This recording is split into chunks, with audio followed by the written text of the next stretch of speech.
فلاں مریض کا علاج کیا ہے اور اگلے دن جناب جنات نے ان کو چارپائی سے نیچے پھینک دیا. بھائی تم عامل کس بات کی ہو اگر تمہیں جو ہے نا جنات اٹھا کے چارپائی سے نیچے پھینک دے؟ عامل تو وہ ہے نا جو چیلنج کرے کہ جنات مجھے انگلی لگا کے دکھائیں, اور یہ چیلنج تب کر سکے گا جب اس کا حصار مضبوط ہوگا. تو ساری باتوں کا خلاصہ یہ ہے کہ بھائی اپنا حصار مضبوط کرنا ہے. اب یہ کرنا کیسے ہے یہ آپ غور سے سن لیں. سب سے بہترین اور سب سے جو یعنی مشہور حصار ہے, اور میں سمجھتا ہوں کہ یہ حصار یعنی کافی ہے اگر ہم اس کو مستقل بنیادوں پر کر لیں, وہ ہے منزل کا. منزل صبح و شام 3 مرتبہ اپنے اوپر فرض کر لیں.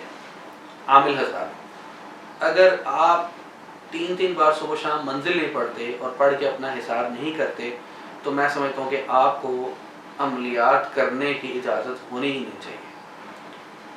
اور یہ بھی اس صورت میں جب آپ منزل کے عامل ہیں.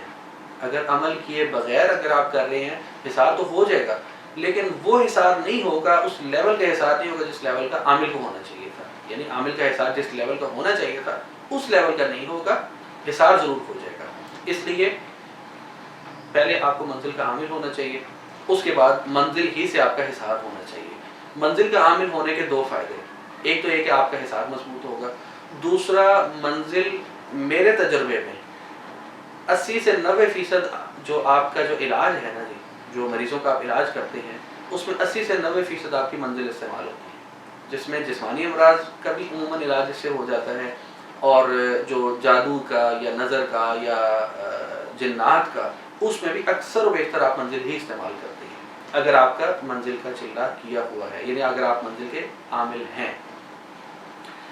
اگر منزل کے اگر آپ عامل نہیں ہیں, عام طور پر ہمارے یہاں جو ٹرینڈ ہے وہ یہ ہے کہ لوگ منزل کا چلہ نہیں کرواتے, عام طور پر لوگ حفاظت کے لیے آیت الکرسی کا کراتے ہیں.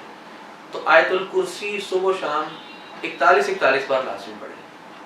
اگر کوئی موقع نہ ملا تو 21 بار 11 بار پڑھ لیں, لیکن 41 بار پڑھنے کا فائدہ یہ ہے کہ اگر کبھی کمی بیشی بھی ہو جائے مصروفیت میں, سفر کی وجہ سے یا اور کسی عارضے کی وجہ سے بیچ میں ایک آدھ دن کمی بھی آ جائے یا رہ بھی جائے, تو وہ آپ کا حصار پہلے سے اتنا مضبوط چلا آ رہا ہوگا کہ ایک آدھ دن کا وقفہ آپ کو کوئی بڑا نقصان نہیں دے گا. لیکن بات کیا ہے کہ اپنا حصار مضبوط رکھیں. اگر آپ نے سخت کیسز لینے ہیں, اگر آپ نے چھوٹے موٹے مطلب کرنے ہیں کہ جی بچہ رو رہا ہے اس کو دم کر دیں, یہ جی سر میں درد ہے, پیٹ میں درد ہے, یا چھوٹے موٹے کو نظر بد کے مریضوں کا کرنا ہے, تو پھر آپ کو کوئی بڑا حصار کرنے کی ضرورت یا کوئی مضبوط اور سخت حصار کی ضرورت نہیں ہے. لیکن جب آپ ایک شعبے میں آئے ہیں تو پھر آپ مضبوط ہو کر آئیں, تاکہ آپ کے پاس اگر کوئی کیس آئے تو آپ کو یہ نہ سوچنا پڑے کہ جی یار یہ کیس تو بڑا سخت ہے تو میں پہلے اپنی تیاری کر لوں. آپ ہر وقت تیار ہیں, آپ کے پاس کوئی بھی کیس آئے تو آپ اللہ کا نام لے کے اس کو ہاتھ ڈال سکیں, یعنی وہ کیس لے سکیں. تو عامل کی جو خواص ہیں ان میں سب سے بڑی اور سب سے پہلی خصوصیت کیا ہے کہ وہ خود مضبوط ہو, اور مضبوط کس طرح سے, اس کا حصار مضبوط ہو. اگر عامل کا حصار مضبوط نہیں ہے تو وہ عامل کہلانے کے لائق نہیں ہے, وہ پھر اسے کوئی بھی آپ نام دے سکتے ہیں لیکن عامل نہیں کہہ سکتے.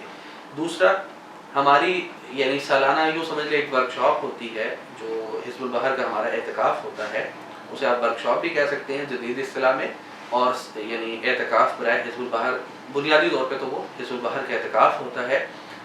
اس میں الحمدللہ پورے ملک سے لوگ جمع ہوتے ہیں, عامل اور علماء حضرات. حزب البحر کی ریاست بھی ہوتی ہے, اور اس کے علاوہ ہم دن میں 1-2 گھنٹے کی نشست کرتے ہیں جس میں ہم عملیات پر ہی صرف بات کرتے ہیں. ہمارا وہاں پر جو طریقہ کار ہوتا ہے وہ یہ ہے کہ عمل صرف حزب البحر کا کرایا جائے گا, اور گفتگو صرف اور صرف عملیات پر کی جائے گی. نہ استاد اپنی کرامات بیان کرے گا, نہ وہاں پر اور کسی موضوع پر بات کی جائے گی, نہ اختلافی موضوع پر اور نہ ہی کسی یعنی اتفاقی موضوع پر. کسی موضوع پر بات نہیں کرتے, کیوں کہ وہاں پر سب علماء ہوتے ہیں, ایک سے بڑھ کے ایک علمی موضوع پر بیان سب کرنا جانتے ہیں اور کرتے ہیں. لیکن وہاں پر آنے کا مقصد صرف کیا ہے کہ عملیاتی مذاکرہ کیا جائے. ہم سب چونکہ عامل حضرات ہوتے ہیں تو ہم صرف اور صرف عملیات پر مذاکرہ کرتے ہیں. سیکھنے سکھانے کا ایک سلسلہ ہوتا ہے, اور الحمدللہ لوگ اس سے بڑے مستفید ہوتے ہیں. تو آپ میں سے بھی اگر کوئی بندہ عملیات سے وابستہ ہے اور وہ اگر ہم سے اس شعبے میں اس اعتکاف میں ہمارے ساتھ جڑنا چاہے تو ضرور ہمارے ساتھ رابطہ کریں.